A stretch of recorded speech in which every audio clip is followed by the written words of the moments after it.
Welcome to Cafecito Con. This is a show where we invite guests to inform us, enlighten us, and inspire us by sharing about themselves and their spaces, the spaces that they step into, they live in, and make their own.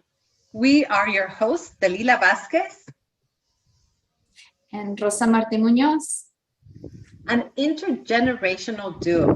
We are hoping to bring you conversations about women in our community, with women in our community, and for women in our community. We call our talks Cafecito Con to have an open forum for a variety of conversations and content.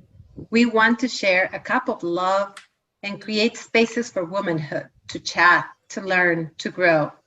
We want to reclaim our spaces of conversation about each other. We are not gossiping or chismeando. We are compartiendo, sharing our stories. More importantly, we are giving our best to each other, and we'll talk about faith, life, business, hopes, and dreams. At least that is our dream, right, Rosa? Absolutely. All right. And today I'm super excited to have a good friend, colleague of mine that I've known for about 5 or 6 years now with us, the lovely Julie Dorazo. Hello. Hi, everyone. Buenos dias. Buenos dias. And Julie, like I said, I've known Julie since our last place of employment, where we would take students on overnight trips to Cuba, China, Italy, Washington, D.C., all over. Julie is, her specialty is in social emotional education. She is a consultant in that space. She is someone that I truly admire, someone authentic, that lives her purpose, and we're really excited to have her here today for a conversation. And so Julie, just to start, there are 4 areas that we like to go over on this show. We like to go over the person, your purpose, your power, and your faith. So let's go ahead and get started with the person. You have a lot of information, knowledge to share, not just from the educational space, but for me, it's just building community, bringing people together. Traditionally, you've shown that within students, but what you do, the way that you're able to facilitate meetings and motivate your team, that's something that can be transferred to any business, any company, any group of people. So let's start there. Who is Julie Dorazo?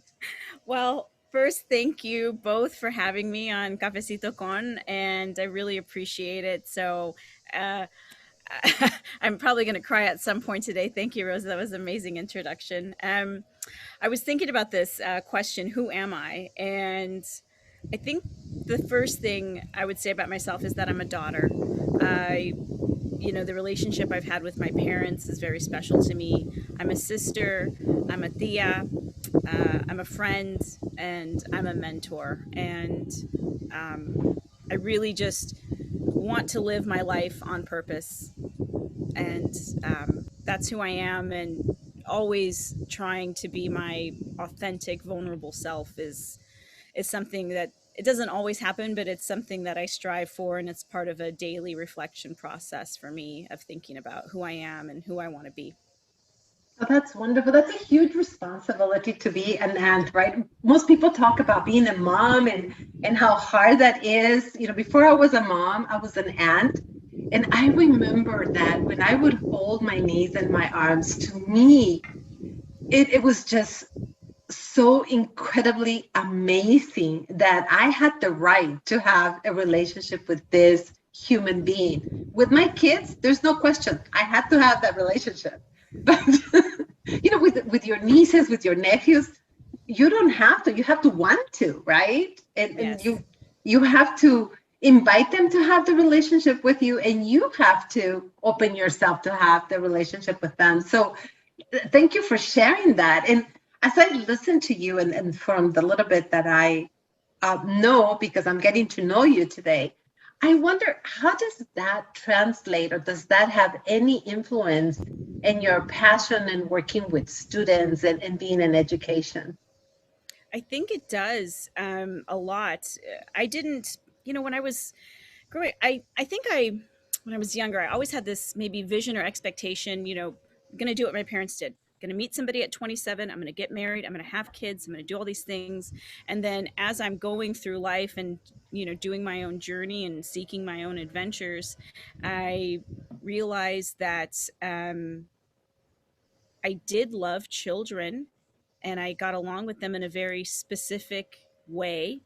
And I, um, I treat them as if they were my own. Like, I know they don't come from my body, but they come from my spirit. And I respect that, these students that I have the opportunity to spend time with, and my own family, my own nephews, that I have a privilege to influence them in a positive way, to encourage them and to treat them as if they were my own. I respect that parental guardianship with children so much. I used to say to my students, when I would do these orientations before we'd go on a trip or something, and I would say, it took 9 months to make you, and it only takes one moment to break you. So I'm going to be very careful with your children because, their blood would be on my hands if anything were to happen to them. So I would always take my responsibilities very seriously. And, sometimes the students would give me a nickname like Mama Julie or something. And I'm obviously not old enough to be their mom, or I'd be like an aunt to them, because I do just love human beings. Some people love pets. I love children and teenagers. Some people are like, I can't live without my dogs. I can't live without my cats. And I'm like, I respect that, but my relationship is with other human beings, and that's what makes my heart fill up. Is I love connection with people, and especially young children. They're so amazing and vulnerable and innocent and honest, and I just love spending time with my nephew. I love being a Thea. I'm Thea Yuya. He can say Julia, huh? He can't No. say Julie. He goes Yuya. Yeah. I go Yuya. Yeah. Oh. So Julie, just some more background. Can you like expand on your background working with students? Because you've done some awesome things with them. You've had the opportunity to travel all over the world, taking about 20 students at a time, showing them through these international experiences, but really being that not motivator, that person that guides them through this fun experience where, and again, the background. So the background of these students is they've probably never gone on an international trip, probably have never visited another state. Students that are from low socioeconomic backgrounds, students that are marginalized, students from disadvantaged backgrounds. You take these students who are, by the way, you would think, yeah, they'd be so excited on the first day. Sometimes there's so much pushback from these high school students to do these experiences because it's something so out of their comfort zone. Yeah. So doing this role to guide them from being hesitant, from showing a lack of trust in who's leading them, like who you are, who the team is, how your role is to change that and exit that experience, that trip, by feeling a part of a community, by feeling like there are people that value them, that there are people that believe in them and that motivates them. Yeah. How do you do that? Well, I was thinking about this before today and kind of meditating on my why. And so it really goes back to undergraduate school. I was a transfer student from Pasadena City College to California State University, Los Angeles, CSULA, Cal State LA. And I was walking around campus one day and I qualified for work exchange. And there was this flyer up and they needed somebody to tutor, a reading tutor for these elementary students. a stone's throw away from the campus, and it paid way more than I was making at the movie theater part-time. It was like, I don't know what it was, but I was like, oh my goodness, just reading with kids? Yes, sign me up. Had no idea what I was doing or getting into. But I qualified. The training was like an hour, and most of it was on how to fill out the paperwork for the payroll. So I was like, no big deal, typical EOP nonprofit office, or like, okay. So, I show up, and the classroom that I'm in, it's 14 students, and these are all Hispanic speaking students predominantly. They're either first generation students, or they're undocumented, and they're, here. And I had to, the class was 14 students remedial, and they weren't bad enough. This is not the right terminology, but they weren't bad enough to fail first grade again, but they weren't able to go into second grade.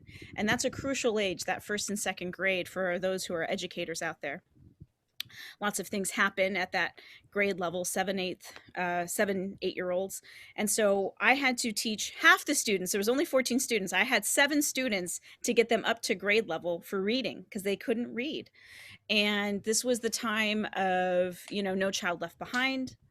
I was able to bond with the teacher in the classroom. We're still friends. He's my mentor to this day, John Bohm. And I just said, what do I do? And he's like, well, just read with them and enjoy reading with them. And it was maybe a week I was in there. I thought at this time I was a history student going to be pre-law. My dad wanted me to be a lawyer, right? So I'm second generation Mexican American. My dad's first generation from San Pedro. He's a longshoreman. He's a railroad engineer. My parents got into real estate. My mom works 2 jobs and has us. This is the typical coming up story. My mom's parents were migrant workers right there in the Central Valley. And so I'm working with these students, and I look into their beautiful brown eyes, and I see my parents' eyes. And it was like this aha moment. And I said, this is what I'm supposed to do. I said, I need to be in education. I said, I don't know what I'm going to do. I don't know if I'm going to be a teacher, an elementary student, but I said, this is what I need to be doing. And I didn't know it then. It might have had a term, but it wasn't popular: social emotional learning, or character growth, mindset, all these things. But I just said, this is what I need to do. This is what I will be doing. And I was encouraging the students, and I was telling them that they were worth something. Because my whole life, my parents told me, nobody told us we could go to college. My dad, he was not allowed to take a higher mathematics class. He said, his teacher told him, you're Mexican. You're going to be a laborer. This isn't for you, that path. And so I just decided that this was my purpose, is to, they were young enough to be my children at that age. I was, if I would have been a young mom, but I said, I'm a second generation Mexican American Latina woman, and my purpose is to guide these students who really are my parents, because they're the first generation right there, right. And I said, my journey is to guide my parents so that they can have, so that they can keep doing what they can keep doing, subiendo. And so that's how I got started. And that's always the story I tell my students is, I treat them like my children, but they're really my parents. I love that imagery. It really touches me. I totally understand it. I am an immigrant. I'm not even the first generation, right? My daughters are the first generation. And my daughters, my oldest one just defended her dissertation yesterday, right? So she's now a doctor. And I am more on the dark side of the Latina, but my father was Argentinian. My grandfather was green eyes on my mom's side. And my husband is very light complected. And so they call themselves white passing. But when my oldest entered the university in Massachusetts, UMass, when she started her path to her doctorates, she wasn't white enough there. She was identified as a Latina. She was questioned. Why is it that you speak English so well? And the assumption was that her parents, us, wouldn't have access to education or wouldn't have the means because that's not what they found there, right? So that was also questioned on her. When they were little, I would joke and I would say that I was just the oven because people would look at them and then they would ask me, "Oh, they're so beautiful. Are you taking care of them?" And I was like, wow. "Yeah, I am." Right? I sure am taking care of them. The whiteness here in California, on the other hand, made them not Latinas enough. And there was always that push and pull, that struggle. But I think that when we identify it, we can make it be a seed and it can grow into something beautiful, like you've done with your career, right? Harvest it as a resentment and live with that and always have that dragging us down because, our identity is in question and, who are they? And we can grow in that resentment. But it could also be a seed that inspires us and gives us and opens gates like you have done with students. Rosa talked about this trust. It's amazing what can be done when we trust what we're doing. We pass that on to kids. And there is a lot of desconfianza, right? There's a lot of, why are you doing this? I don't, you lied to me. You look like someone who lied to me before. There is all those narratives in our head because they're past experiences. But if we come in trusting that we are being transparent and our true selves and that we're bringing the best of us into the situation, trust is just as contagious as everything else. It might take time, but it's just as good. So, my hat's off to you for identifying that, for making that situation be a seed that has brought you into this generous space where you're connecting with younger generations. And I think that that's an obligation we all have, not just my age and my generation, but we all have that responsibility to connect with the younger, whomever that is, right? Whether we're 12 years old and connecting with a 5-year-old or almost 60 like I am with, you beautiful young ladies that, allow me to be in your spaces. But it's great that speaks of the why you do the things you do, right? That gives us that essence. And then I'm wondering, how do you see yourself coming into the lives of these young people? Do you think, or do you see them as part of the big picture, or do you see them as the whole picture? And I'm coming from having worked in Head Start for many, many years. The philosophy or the theory of Head Start is that you serve the family through the child. Mm. And so you can see it both ways. So I wonder how you see that. I do see it, I guess, part and parcel, working with the student as an individual and connecting with them through my story. I can't, like you said, I can't lie about who I am or the privilege that I have. I have to be honest with them. I did not grow up where they grew up. My parents did, though. And letting them know what I know, almost like a time traveler. And, if I can encourage them as an individual, then they can, and give them some tools, then they can make whatever changes or continue on in the legacy that their family needs them to continue on in. Sometimes the families, they think it's encouragement, and it could be very harsh. It could, and for other maybe American or non-Hispanic families, that could be seen as discouragement. A lot of shame can be carried, or that it's the world's on your shoulders. A lot of people don't understand, especially within our community, why, as Rosa spoke to earlier, students would be reluctant and parents would be reluctant to send their students abroad or overnight.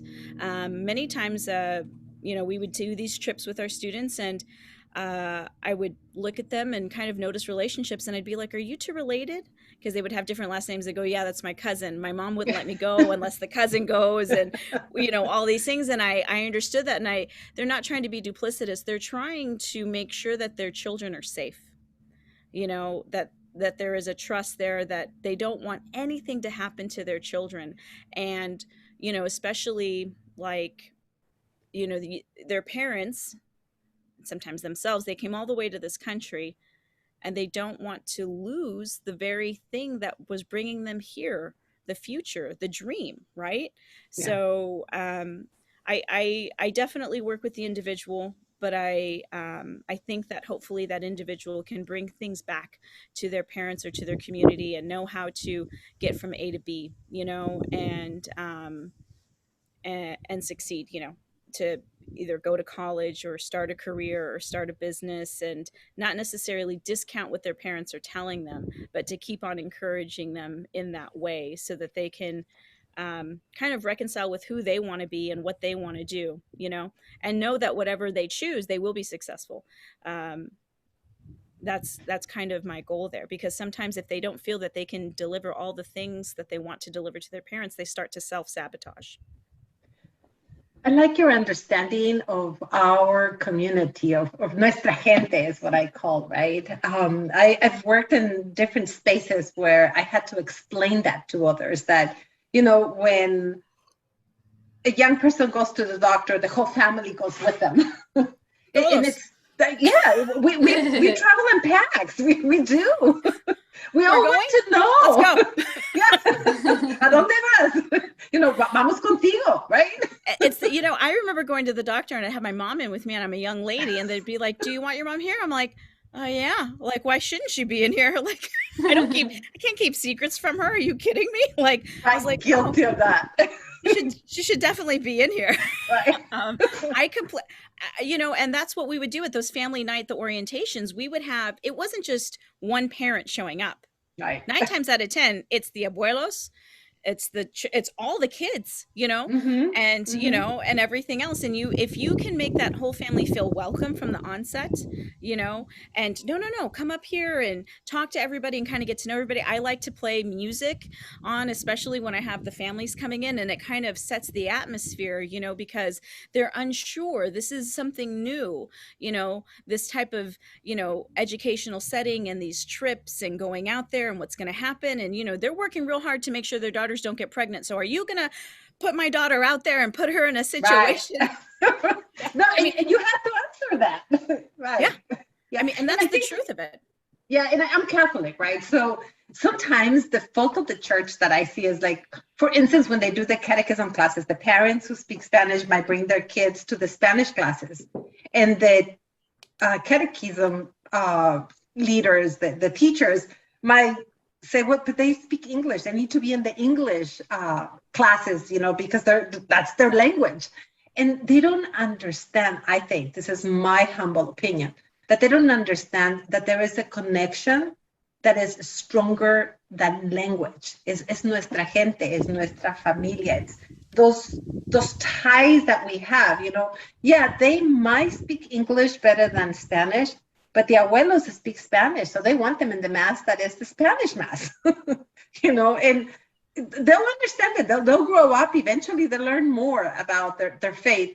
But right now, what is important is that the grandparents understand what is happening in the mass, and when they receive communion, that they're present. And those are the little knickknacks, or the corners that joined us as Latinos in our families, that sometimes it's harshly criticized and misunderstood.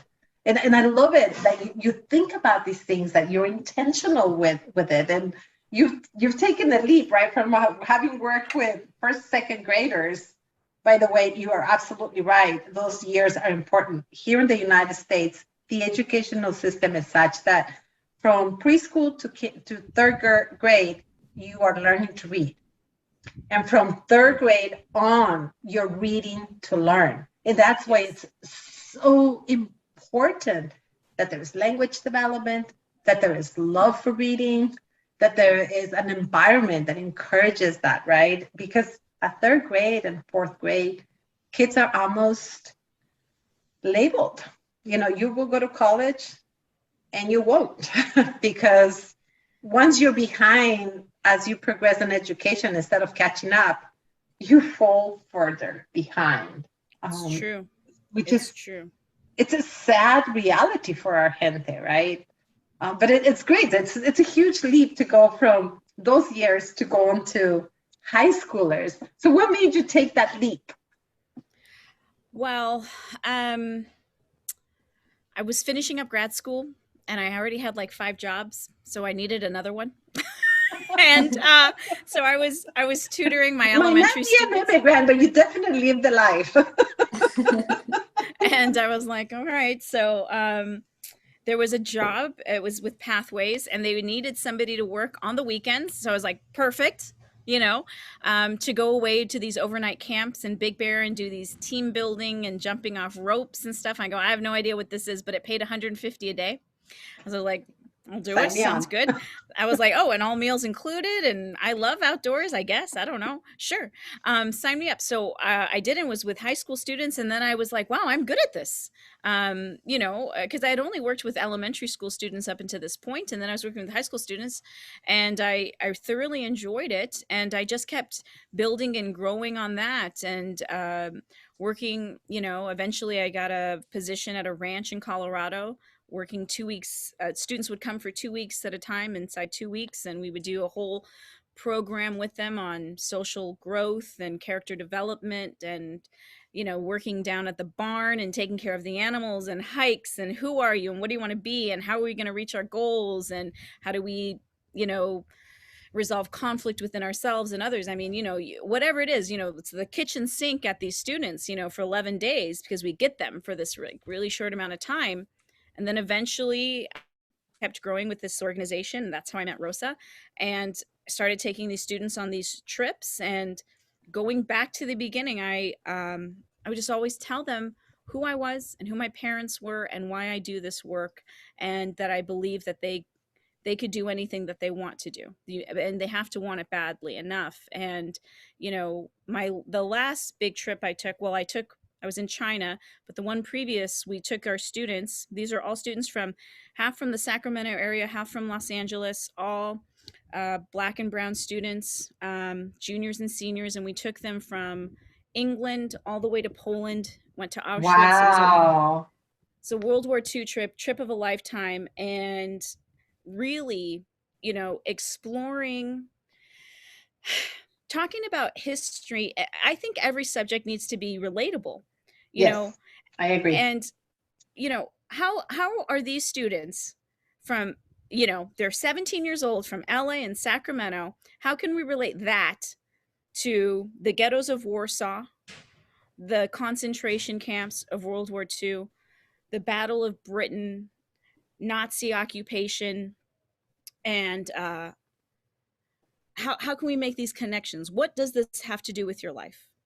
Yeah. You know, and thinking about what was going on at the time, what the students are going on through now. So what I did is I had them each research a topic that seemed mildly interesting to them and do a presentation on it. And, you know, I said anything World War II, you can present on anything. Somebody was like, can I present on the cars? Sure. You know, and I did a presentation myself, and mine was about these two, it was actually three young girls. 2 were sisters. They were from the Norwegian area. I want to say they were Dutch, and they were resistance fighters in the underground, and they were 15, 16, 17 years old. And they would go and they learned how to get trained. They became soldiers. They would see these violent, horrific acts of these Nazi soldiers. And one of them, all of them just said enough was enough. They saw a young child being beaten to death because he was Jewish. He was 18 months old. And many of our students have younger brothers and sisters, if not children of their own. So they know what an 18-month-old child looks like. And I related this story to them, and then they would seduce these Nazi soldiers. They would bring them into the woods and say, "Hey, do you want to, have a little fun?" And then they would have a sniper waiting for them, and they would get picked off one by one. And all of a sudden, across, the Nazi soldiers, all these ranks in all this occupied Norwegian countries, they were saying, if girls invite you to go out to the forest, do not go. Do not go with the and I was telling this story because I was saying these young girls were unsuspecting, and they used what they had. They had intelligence and smarts, and they used their sexuality to destroy something that was happening to their world. And I said, I'm not encouraging you to go out and kill Nazis. I'm not encouraging you to do this. I said, but what am I encouraging you to do? And they were like, take ownership of your life, realizing how much power you have, seeing the resources and the knowledge that are out there. And, a lot of them made comparisons on their own. This was not a political thing at all, but they were talking about the camps that were here at the borders and how their family members are undocumented and how they're worried. And they were drawing their own parallels to what was going on. And I think that's the most important thing, is understanding that where our students come from and understanding how they can see history related to them and how they can be empowered by these stories. And that's what history is. Sometimes we think it's so boring. We're like learning these stories that just don't have any relevance to us. But if we pick out the stories that are interesting to us, and if they're interesting to us as the teacher, I'm talking, then our students will do it. Right. And I also really believe that if you don't love your students, it's just not going to work. Yeah. It just won't work. It just won't work. You could be the best algebra teacher in the world, but if you don't really care about your kids, they don't want to learn from you. They want to learn from somebody that they feel cares about who they are as a human being. And then they'll do anything for you. Those relationships, right? They're so very important. I really connect with you in so many levels. I was in preschool. I ran a child care and parenting program for homeless children for many years. Later on in life, I was the president of the Catholic elementary schools here in San Bernardino. And I always strive to build that opportunity, that experience of connectivity, right? With the preschoolers, the homeless children, we used to have picnics at the universities on the campus, because if they don't step foot on it, they don't know what people are talking about, right? So you can do the grand things like going to Europe and touching history in that way, and then you can do the dial back, the smaller things that also are significant. So with the students here in San Bernardino, we got a grant from the school district, actually. And we took the kids from Catholic schools, third graders, to East LA. If you are a Latino in California, you have to go to East LA. You have to know what it is. You have to see the Plaza del Mariachi. You have to go to, we took him to see a play in Casa 001. I don't know if you've been there, but we saw the Little Red Riding Hood, but it was a Latino version of it, where, oh my God, it was so beautiful. And they were, wow, you have to connect them with their history, right, so that they can have that impulse of possibility. Yes. What else is possible? Absolutely. Rosa, we've been talking a lot. Yeah, no, I'm gonna cut in this is the first, you're the first guest that I bring in, and I love that you and Dalila are really connecting a lot. But what I'm hearing here with what you're doing, Julie, is, I'm hearing trust. You're building trust. You're finding ways to connect with these students. You yourself, we had a conversation not too long ago in your lovely heated pool where I asked you what your purpose is, and you said, you'd describe it kind of like Mary Poppins / Sound of Music. And I see that with who you are, the energy that you bring. I love it. Mary Maria. Mary Poppins, she comes in and out of people's lives as they're needed, as when she's needed. When I'm needed, I'm going to be here. When you don't need me anymore, I'm away. And then, Maria von Trapp, singing with the students, the little children everywhere she goes, all over the mountains and everything. And I was doing that too. And I was thinking, I was like, these movies really did influence my life in a very unsuspecting way.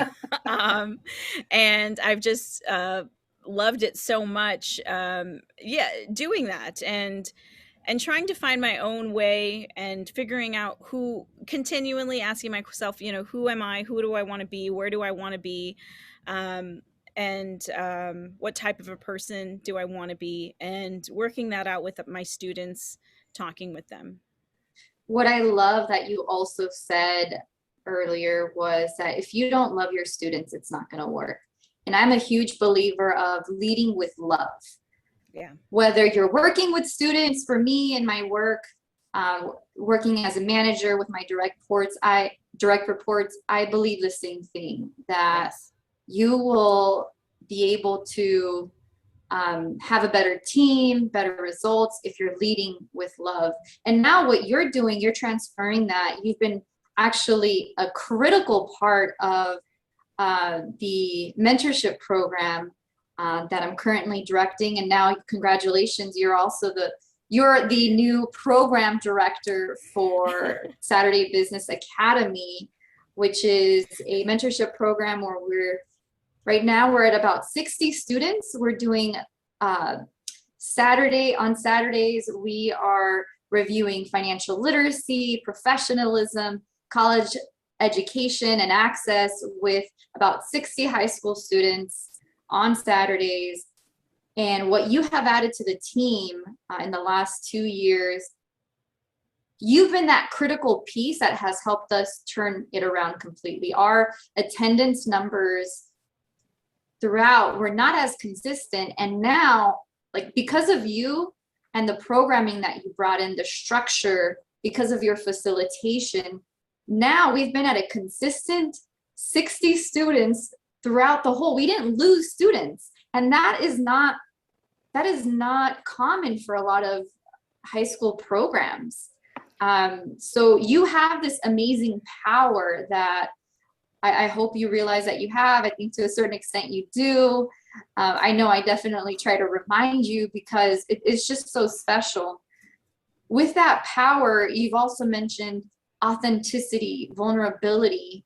Why are those things important to you? How did that come to be? Why do you feel you're able to be so influential?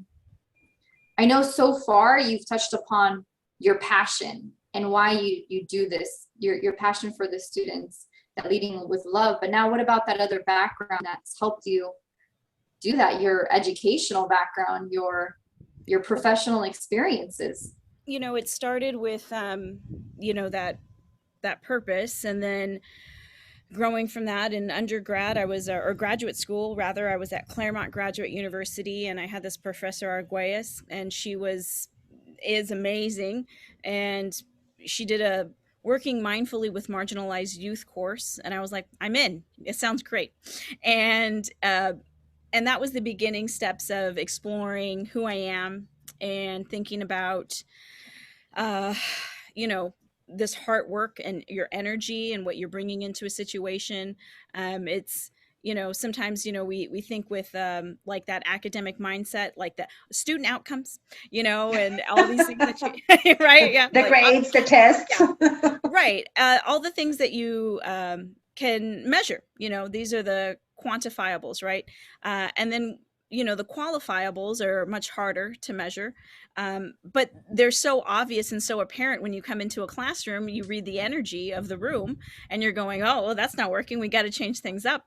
And so that was the beginning. And then working with Pathways, there was the leadership there was really remarkable, as far as John and Joan Hall, the founders of these charter schools, Options for Youth, and their daughter Jamie with Pathways in Education. And they, kind of really wholeheartedly wrapped their arms around Brene Brown at the beginning, and, leading bravely and Gifts of Imperfection and all these things. And so they would do these workshops with with us, and they wanted it done with their students too, on exercises in vulnerability. And really, when we break down our own selves and our own walls and figure out why we are afraid to do the things we are to do, and to be honest and not judge it, but just like that's that first piece of that self-reflection, that's like that first step of social emotional learning and growth.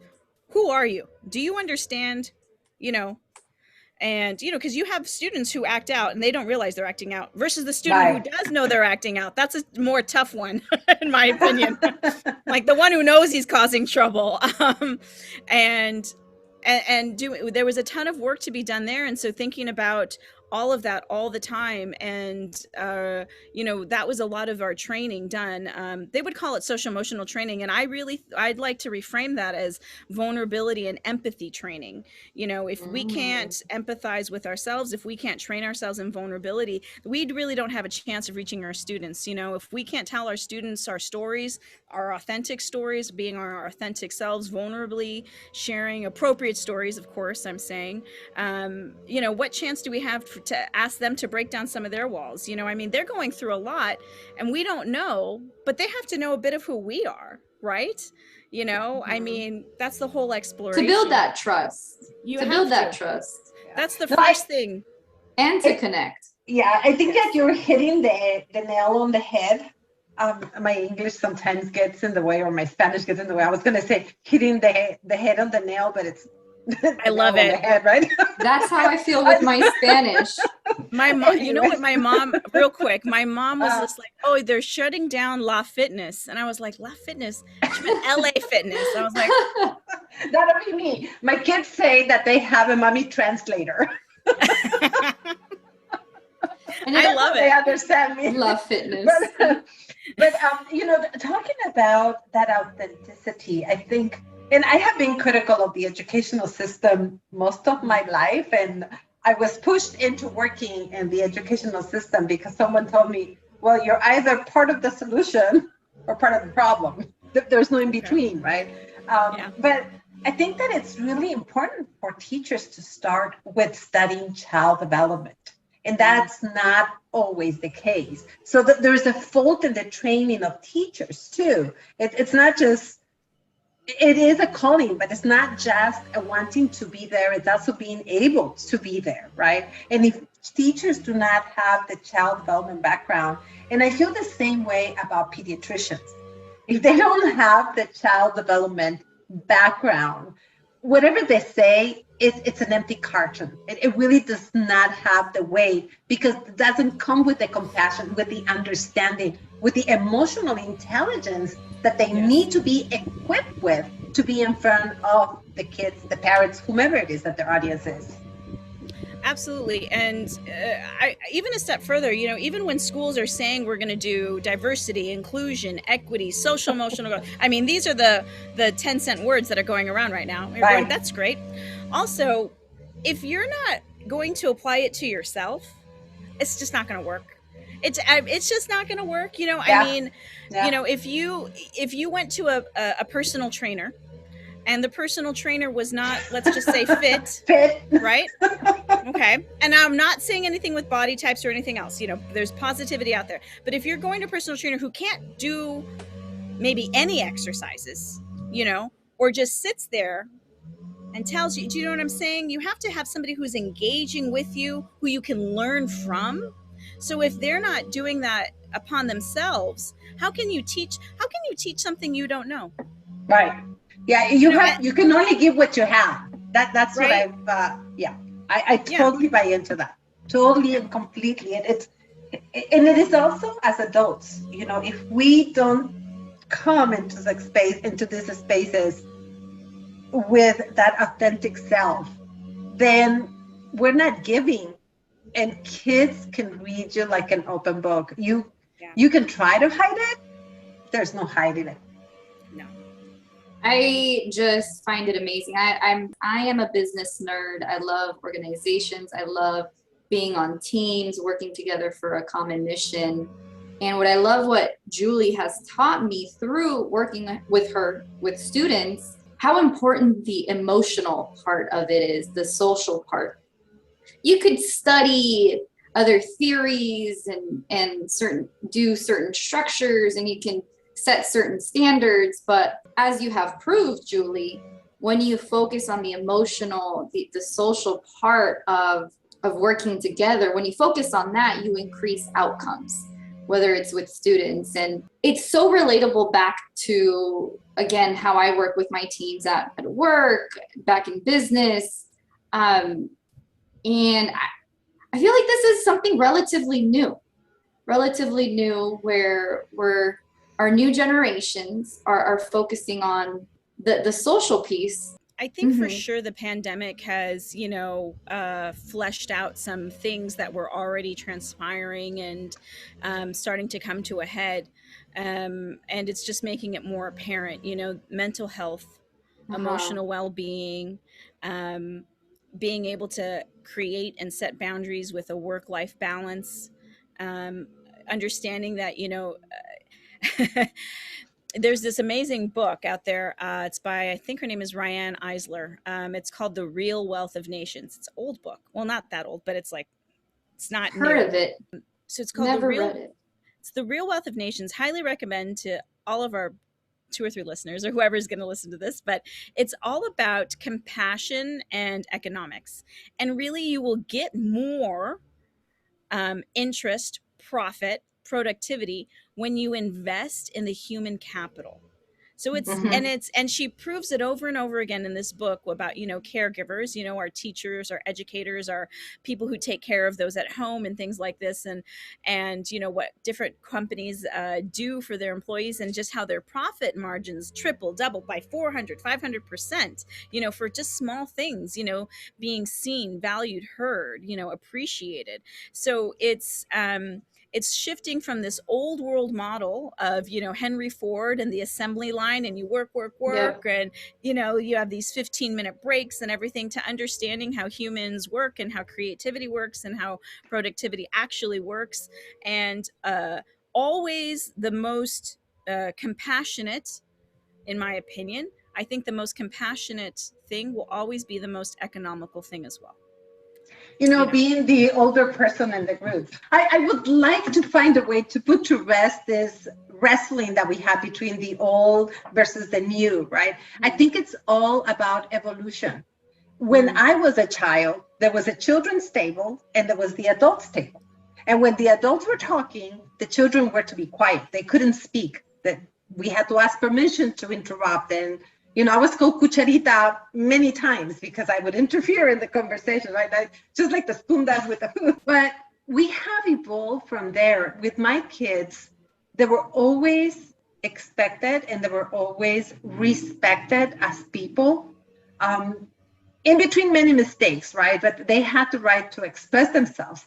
And sometimes I would sit there and I would think, I teach you these skills, but apply them on everyone else, not on me. I'm your mother. But it doesn't work that way, right? You teach them and then they use it on everyone, because that's what we have to offer. And I think that in the field of child development, there is just so much that has come out to light in terms of social development, social emotional development for many, many, many years, allowing children to have a voice, respecting them as people, not as little people, not diminishing their humanity, not putting them aside, not treating them as objects until when they are whatever age they need to be. And I think that we have evolved on that, but our evolution, our getting to the spaces that we are right now, has not really caught up with our own very own social emotional development. I agree with you. We have created these spaces. We have, and to Rosa's point, it's different. Yes, it is different. And we struggle with it because we don't know what to do with it. And then technology hit, and it gave kids the opportunity to even not to self-isolate now. They don't have the children's table, but they have the phone. They're not supposed to respect the adult's conversation, but they have the tablet. So, same. Yes, absolutely. And I know there's a huge fear of automation and the technological advances that we're seeing. less need of people. But the one thing that robots and this AI technology cannot replace is the relationships, the customer service type of roles, the working with people, that you're going to need forever. But and let me correct you, Julie, we have at least 10 people here listening today. Yeah. Okay, girl. We're so excited about that. Yes. Yes, please look down at your Clubhouse because we have more listeners than what you said. But we are coming out to the end of the hour, and Right. I want to make sure that we touch upon the last topic, which is faith and spirituality, and what symbols, rituals define yours. Well, that's a question. I was thinking about that one. So it was different. My parents, they grew up originally Catholic, and then the grandparents, los abuelos, most of them all changed to Jehovah's Witnesses, Testigos de Jehová. So I grew up very differently, and so I would consider myself inactive, and I would consider myself not a very good Jehovah's Witness. So I don't want to get anybody twisted out there like, oh, does she represent? No, I do not. No. There are better people out there. But I do appreciate my upbringing and the way that my parents approached faith and spirituality and truth, and why they chose that religion that they chose and believed what they believed. It can be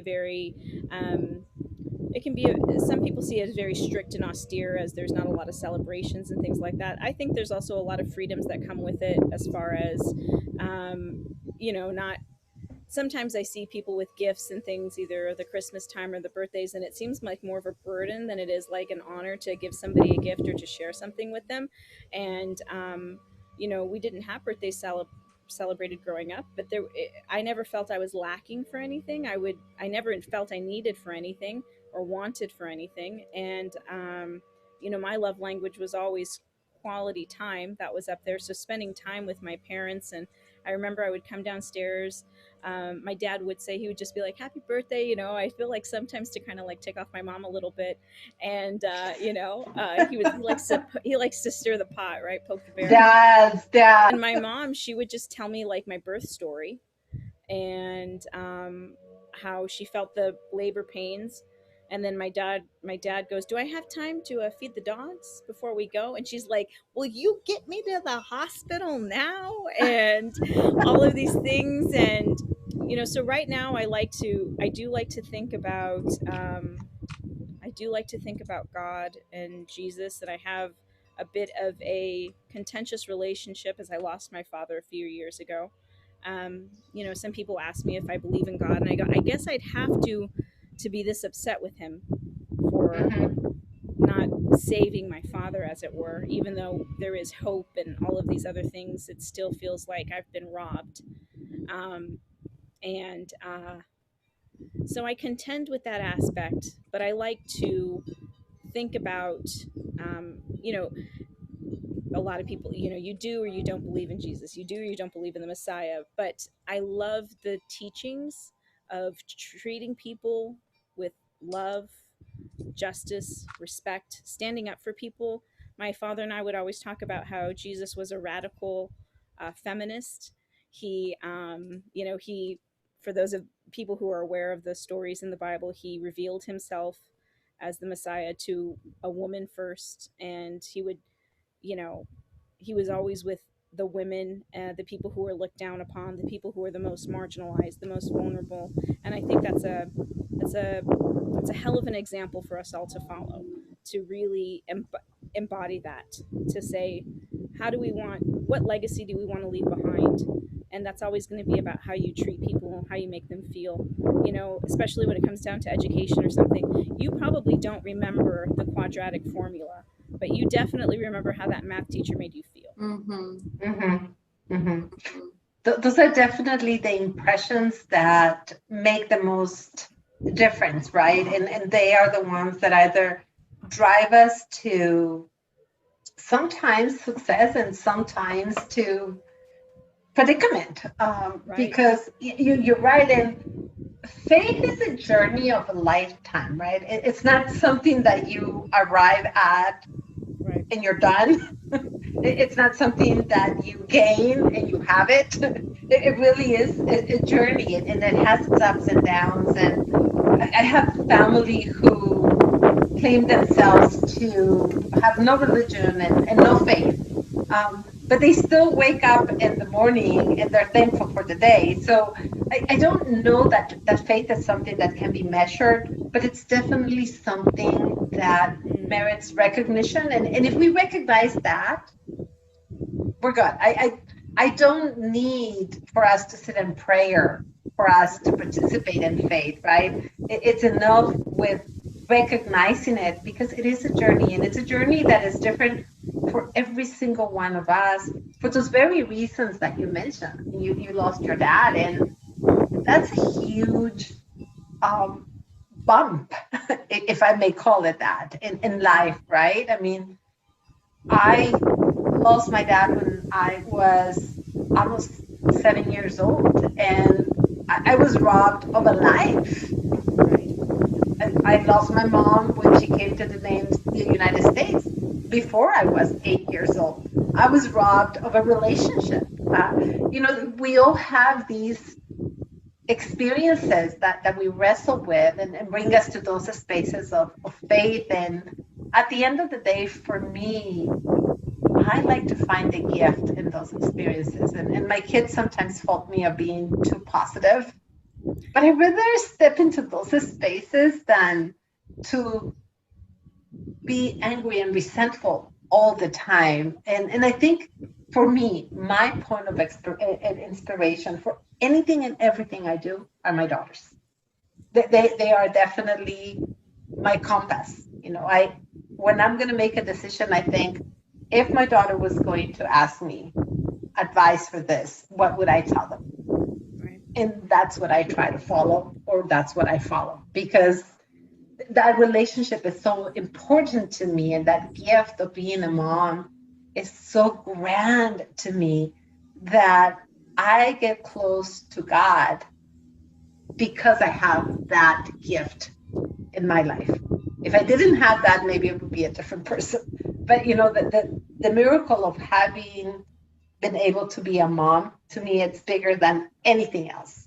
And that drives my faith. That drives me to get up in the morning and to find a way of to just connect with my kids. I kiss them, I hug them a lot, and some of them like it more than others. Sometimes they just want to poke. They don't want to be too close, because I'm too invasive with the love I want to express. But it is beautiful. Thank you for sharing with us. But I think that faith is a journey. It's not something that we have about now. Yeah. Maybe it's time that I have a child so I can go farther along in my spiritual journey. I would celebrate that. Just kidding. One step at a time. We are coming down to the end of the hour. Julie, this has been such an amazing conversation with you. I adore you, admire you, appreciate you joining us on this show. It's been a lot of fun.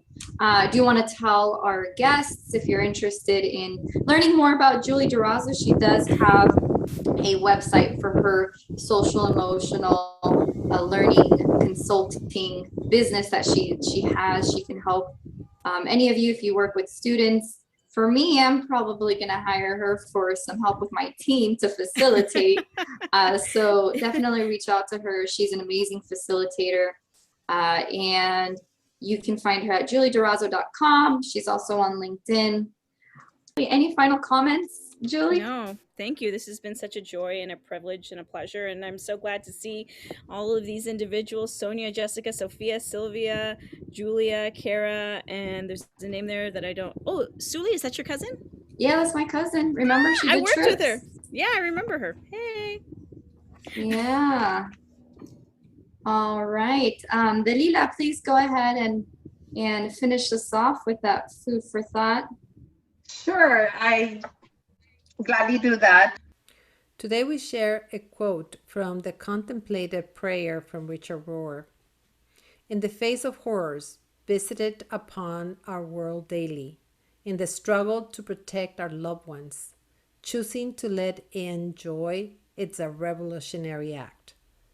By Valerie Cower. Cafecito Con is a production of two intergenerational women who hope to bring you conversations with women for women. You can listen live every other Thursday at noon by connecting with us via the Clubhouse phone app. You can download the app and look for us by our name, Cafecito Con. You can follow Cafecito Con to get alerts of our upcoming shows. We encourage you to follow us and keep listening. If you'd like to send us a message, do so via Instagram at Tu Cafecito Con. That is number 2, CAFECITO